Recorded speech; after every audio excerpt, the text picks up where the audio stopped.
మీరు ఎప్పుడైనా విన్నారా నెహ్రూకి ఒక ట్రైబల్ వైఫ్ ఉందని? ఈ విషయం నెహ్రూ కూడా తెలియదు. 1959 సంవత్సరంలో ఒక డ్యామ్ ఇనాగ్రేషన్ కోసం బూదిని మాంజన్ ఏ శాంటల్ ట్రైబల్ గర్ల్ నెహ్రూ ఆ సమయంలో అక్కడికి వచ్చినందుకు ఆమె వెల్కమ్ గా ఒక మాల వేసింది. నెహ్రూ కూడా ఆ 15 ఇయర్స్ గర్ల్ మెడలో మాల రెస్పెక్ట్ఫుల్ గా. కానీ నెహ్రూకి తెలియదు ఆ ఇన్సిడెంట్ వల్ల ఆ చిన్న పిల్లల లైఫ్ మారిపోతుందని. వాళ్ళ ట్రైబల్ కల్చర్ ప్రకారం ఎవరైనా మాలలు ఎక్స్చేంజ్ చేసుకుంటే అది మ్యారేజ్ కింద సమానం. ఆ రోజు బూదిని నెహ్రూకి వైఫ్ అయిపోయింది. Her tribe saw this as బెట్రేయల్.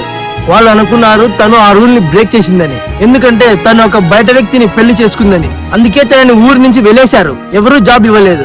చాలా సంవత్సరాలుగా అన్ఎంప్లాయిడ్ గా ఉంది.